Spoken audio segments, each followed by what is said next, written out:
9 নম্বর প্রশ্ন, গুরুত্বপূর্ণ প্রশ্ন। বলছেন, আসসালামু আলাইকুম শেখ। ওয়ালাইকুম আসসালাম রহমতুল্লাহ। আমার শ্বশুর বাড়িতে আমার শাশুড়ির সাথে কোনোভাবেই যদি না পড়ে, এই পড়ে ভাষাটি বুঝি না, হয়তো আঞ্চলিক ভাষা লিখেছে, আমাদের এলাকায় না বনে, ওর সাথে বনছে না। কোনটা বলেন আপনারা? বনছে না। জি, বনছে বা বনছে না, না পড়ে মানে বনছে না, ওর মিল হচ্ছে না। আমার স্বামীর কোনো ভাই নেই, 2 বোন। আমার স্বামীর বোনের 2টি সন্তান আমার শাশুড়ির কাছে আছে।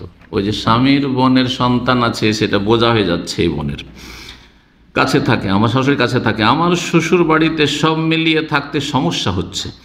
এমন অবস্থায় আমি আমার স্বামীর সাথে আলাদা বাসায় থাকতে চাচ্ছি, এমনকি বাড়িতে আলাদা খেতে চাচ্ছি, মানে ও সবার সাথে তো খাবে না। হ্যাঁ জি, আর সবারই এই সব ঝামেলা উঠাবে না জি। সেই জন্য আমার স্বামী কোনোটাই করতে রাজি হচ্ছে না। স্বামী বলতেছে, একসাথে খেতে না পারলে বাচ্চা রেখে তুমি আমাকে ছেড়ে চলে যাও। এক্ষেত্রে আমার কি করণীয়? উত্তম নসিহা চাচ্ছি শেখ, জাযাকাল্লাহু খাইরান। ভালো, উত্তম নসিহা চাইছেন, এটা ভালো কথা, তাই না? এই ক্ষেত্রে একজন শেখকে একটা মজার ঘটনা বলে দিই। একজন ভালো শেখকে, সৌদি আরবে বড় শেখকে জিজ্ঞেস করেছে এরকম গিয়ে, হ্যাঁ, যে আমার স্ত্রী বলছে, আমি তো জেনারেল লাইনে শিক্ষিত, আর আমার স্ত্রী হচ্ছে আলেমা, ও আবার ইসলামী লাইনে পড়েছে, তো বলছে যে কোরআন হাদিস বলে যে আমার আলাদা ভরণ পোষণ দিতে হবে, সুতরাং আমাকে আলাদা বাসা দিতে হবে, তোমার বাপ মায়ের সাথে আমি থাকবো না, এটা শরীয়ত বাধ্য করছে না, তো আমি আলাদা বাসা পাওয়ার অধিকার রাখি, তো আমাকে আলাদা বাসা দিতে হবে। বেচারা ছিল সম্ভবত ইঞ্জিনিয়ার, ও জেনারেল লাইনের পড়া, এত ফতো টোতো যায় না, তো ফেঁসে গেছে, চলে গেছে শাইখের কাছে। শাইখকে বলছে এইরকম সমস্যা, আমার স্ত্রী তো বলছে যে আমি তো ইসলামিক স্টাডিজ পড়েছি, আর এতে তো আমার ন্যায্য অধিকার, এটা তুমি দিতে হবে তোমাকে।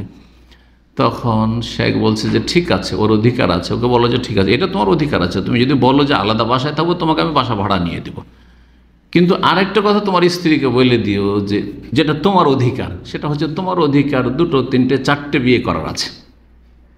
তো তুমি গিয়ে বলো যে অসুবিধা নেই, আমার আম্মা যেহেতু বৃদ্ধা হয়ে গেছে, আমার আব্বাও বৃদ্ধ, ওদের সাথে একজন থাকার দরকার, তো তোমাকে আলাদা বাসা ভাড়া নিয়ে দিয়ে দিচ্ছি, আর আমি আরেকটা বিয়ে করেছি আমার আম্মা আব্বার সাথে থাকার জন্য। এই কথাটা গিয়ে বললো, তোমাকে বাসাও দিয়ে দিচ্ছি, ওটা তোমার অধিকার, তুমি পেয়ে গেলে, আর আমার অধিকার হচ্ছে যে আরেকটা আমি বিয়ে করছি। এই কথা বলতে ওই মহিলা বলছে যে না না না না, ওটা দরকার নেই, ওটা দরকার নাই, ওটা করতে হবে না, অসুবিধা নেই, তোমার আব্বার সাথে থাকবো, তোমার আম্মার সাথে থাকবো, অসুবিধা নেই। কথা বলছেন না? তো এইটার উত্তর আজকে আমি বলছি এই বোনকে, আর ওই ভাইকেও বলছি যে যদি এইরকম কারো স্ত্রী করে, আপনাদের অনেকেরই করতে পারে, যে এত ঝামেলা আমি বরদাস্ত করতে পারবো না, তোমার বাপ মাকে খাওয়াইতে হবে, আবার তোমার ওই বোন আছে, বোনের ছেলেমেয়েরা আছে, ওদের জন্যই করতে হবে। ঠিক আছে, বোনেরও উচিত হবে অবশ্যই যে যখন একসাথে থাকছে, অথবা শাশুড়ি আছে আর দেখছে যে নাতিদেরকে রাখছি, মেয়ের ছেলে মেয়েদেরকে রাখছি, তো একটু বৌমাকে একা ছেড়ে দেবে না একবারে কাজে, যেমন কিছু শাশুড়ির আছে, এরকম জালেম আছে, বাড়াবাড়ি আছে, বউ আছে আর কেন লাট সাহেব, ও কেন আর কাজ করবে না, না আপনি একটু সুস্থ আছেন তো কাজ করেন, সাথে বউর সাথে একটু পাশে থাকেন। আর বোন ননদগুলো কাজই করতে চাই না, ওটাও করতে হবে, ওটাও উচিত যে তোমরা এখানে যখন আছো, হ্যাঁ, তো তোমরাও কাজ করবে, সহযোগিতা করবে, এটাও হইতে হবে, ব্যালেন্সটা ঠিক থাকতে হবে। তো এখানে এখন বলি এই বোনকে যে আপনার অধিকার আছে, ঠিক আছে, কিন্তু আপনার স্বামীকে যথাসাধ্য সন্তুষ্ট রাখতে হবে, যথাসাধ্য সন্তুষ্ট রাখতে হবে। আর আপনি যদি আলাদা এইভাবে জবরদস্তি করে থাকতে চান, তাহলে আপনার স্বামী তো সন্তুষ্ট হবে না, তো স্বামী অসন্তুষ্ট থাকলো। আর একজন নেক্সট স্বামী কখনো সন্তুষ্ট হবে না ওর বাপ মা কষ্ট পেলে, আমিও কখনো হইতে পারি না, আমার আব্বা আম্মা কষ্ট পাবে, আর আমি এরপর সন্তুষ্ট থাকবো যে অসুবিধা নেই, তুমি যখন বলছো আলাদা বাড়ি, তো আলাদা বাড়ি, আলাদা খাওয়া দাওয়া তো আলাদা খাওয়া, অথচ তাতে আমার আব্বা আমার কষ্ট হবে, তাদের দেখাশোনার বিকল্প কেউ নেই, বিকল্প আছে ঠিক আছে, বিকল্প আছে ঠিক আছে। তো এই জন্য আপনাকে নসিহত করব যে ধৈর্য ধারণ করুন, সবুর করুন, এবং দুনিয়াটা হচ্ছে ঋণ, একথা মনে রাখেন, এটা একটা নসিহত। দুনিয়া হচ্ছে কি ঋণ, ঋণ ঋণ দিলে কি করতে হয়, বা ঋণ নিলে পরিশোধ করতে হয়।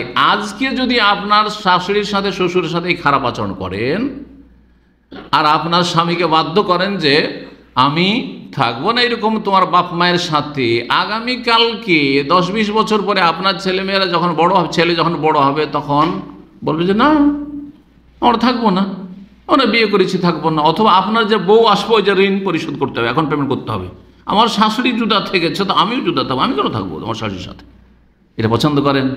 আপনি যদি আপনার শাশুড়ির জায়গায় হইতেন, ওই বুড়ি মানুষ, আর আপনার বৌমা যদি এই কথাটি বলতো যে আমি থাকবো না, আমাকে আলাদা নিয়ে থাকবো, আপনার ছেলেকে বলতো, আপনাকে কেমন লাগতো?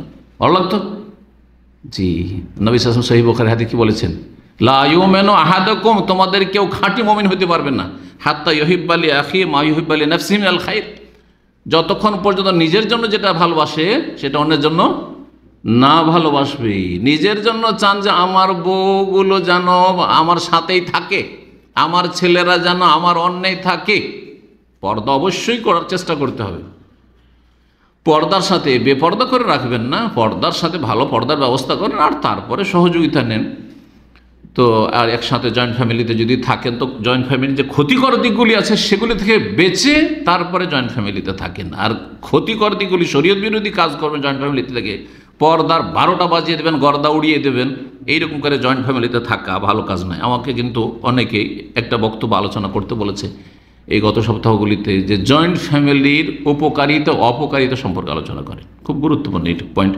আল্লাহ যেন তৌফিক দান করেন।